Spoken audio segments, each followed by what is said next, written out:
Magluluto naman tayo ngayon. Huwag puro tinda-tinda lang. Magluluto tayo ng ano ba to? Carbonara. Tuna ham carbonara. Okay guys. Ay, mga suki. Hindi naman puro tayo benta-benta lang. So, habang nilulusaw natin to, iluto na natin to. Dito lang sa gilid. Yung ham ko, spice ham yan.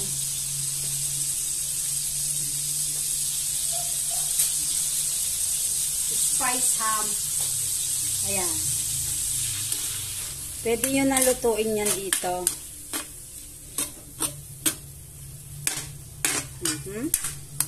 Ganyan siya. Bawasan natin tong butter. Kailangan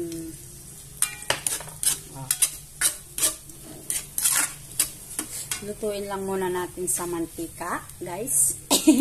Huwag naman puro tayo tinda-tinda. Huwag naman puro tinda-tinda. Pasensya na kayo sa aking kusina at hindi naman naka-tiles yan. Wala po kaming sariling bahay, nag-uupa lang kami. Kaya hindi tayo pwedeng magpaganda ng kasi gigibain na nila to. Papagawa nilang apartment. Okay? So, ayan yung ating ham. Lulutuin lang natin ng konting-konti lang, ha? Hindi gisa-gisa lang. Ganyan. Uy, yung aso ko.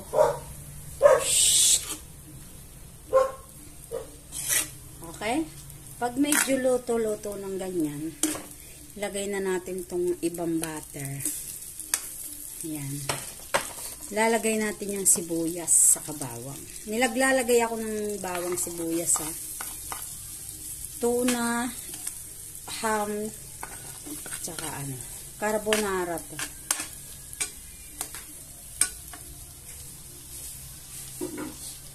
Okay? Tapos, ang ilalagay naman natin, itong century, baka naman, spicy. Maliit lang siya. Maliit lang. Ayan. Isasama, alisin ko yung oil niya. Konti lang naman pala. So, ilalagay ko na dito yung tuna, ha. Dahil konti lang naman yung oil, ilalagay ko na rin. Konti lang pala. Spicy po ito. Para may lasa-lasa. Para may konting sipa, guys. Ayan. Okay? Mahina lang tong apoy ko kasi medyo manipis tong kaserola na to. Hindi ko alam kung bakit. Binili ko lang ito sa isang kakilala. Okay? Oh. Tapos, pag ganyan na siya, gisa-gisa lang tayo, guys. Ilagay lang natin tong, gamit tayo ng, yan? Mushroom. Huwag na ninyong pahirapan yung sarili nyo. Sabay-sabay gisa na yan. Oh. Ganyan lang ako maggawa. Masarap naman. Lutuin lang muna natin konti in 3 minutes. Tapos maglalagay tayo ng ng ground black pepper. Yung pinong-pino, guys, ha.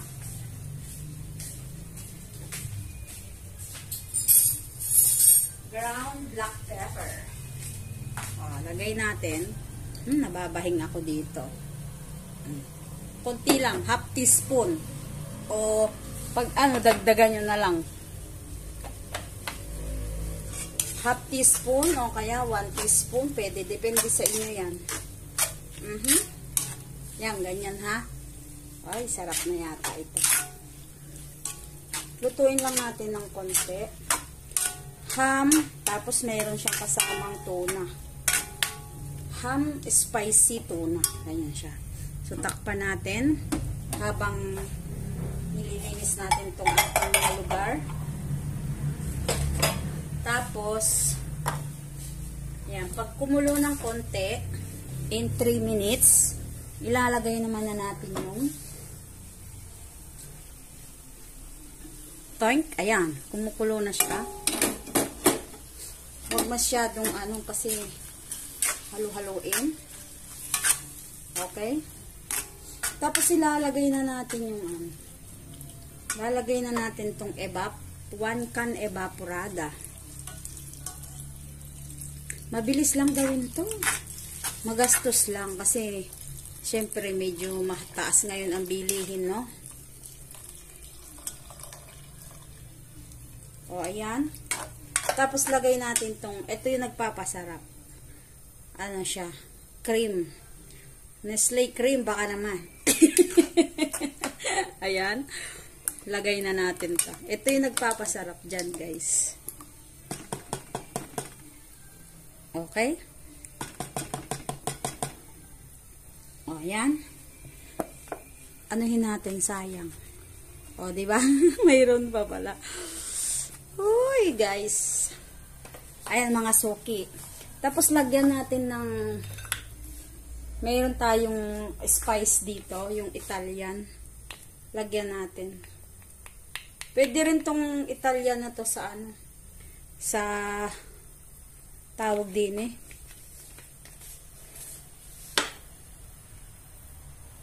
sa pizza, ganun, or anything. O, ayan ha. O, tapos lagyan ng konting asin. Salt and pepper to taste.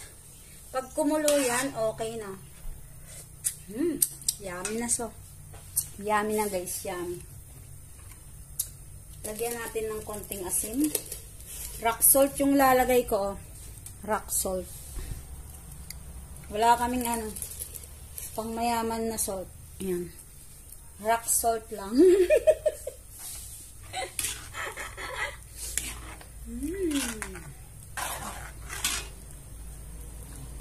Sarap yata nito. Oh, ayan ha. Ganun lang magluto ng carbonara. Ano to? Spicy tuna and ham. Lagyan ko ng asin pa. Natatabangan ako. Okay?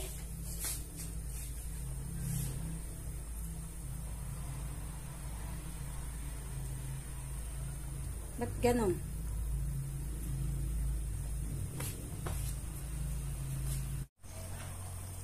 Okay? Pag ganyan na, kumukulo na, lalagay na natin yung lalagay na natin tong pasta natin.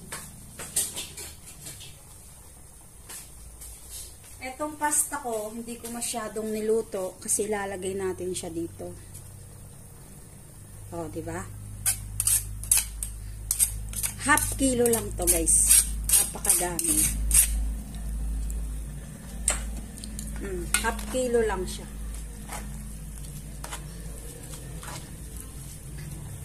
Al dente lang to, ha. Al dente. Oh. Ganyan siya. Half kilo lang po itong natin. Itong ating anong tawag dyan.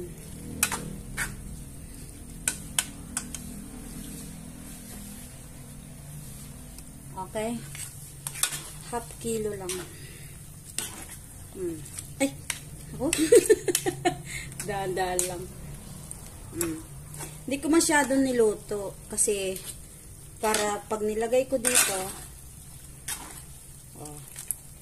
kasi pa yan maluluto pa yan. Ayan ham and cheese. Parang nakukulangan ako sa sa paminta, guys. Maglagay tayo ng konting paminta.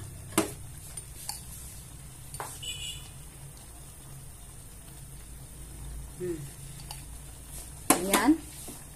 Tapos okay na yan.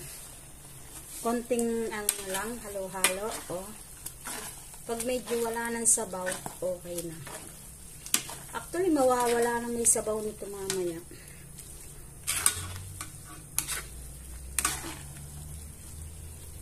Okay? So, yan. Tapos na. Plating na tayo, guys. Sarapin. Ay, sarapin, guys. Patayin na natin yung apoy. Okay. Tapos, siyempre, pag ganyan na siya, lagyan natin ng konting cheese. Gagamit tayo ng cheese. Lagyan lang natin kahit konti lang. Huwag masyadong gumamit kayo ng cheese na mura lang para di kayo masyadong pagaya sa akin, mura lang ginamit ko. Para yung budget, hindi kayo mahihirapan. Pero, masarap yung kakainin, tapos budget meal lang. So, lagyan natin ng cheese.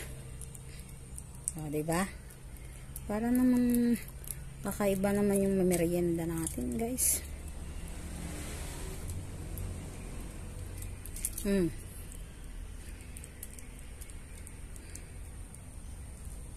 Ayan. So, yan na yung ating cheesy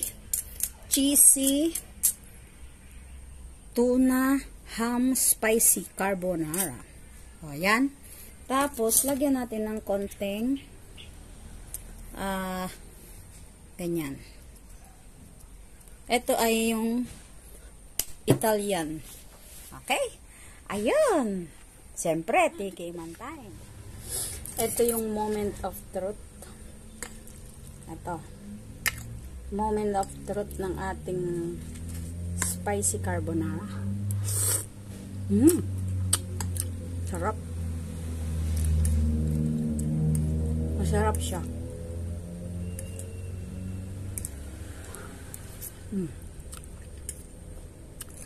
Medyo maanghang. Tapos cheese siya kasi minilagyan natin ng cheese. Tapos medyo salty. May butter kasi diba creamy talaga. And then may konting anghang siya. Dahil nga sa nilagay natin na tawag dito na tuna. Masarap niya.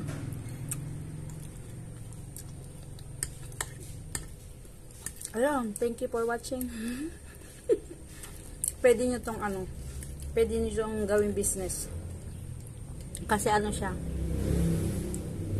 ingredients madali lang. Super madali.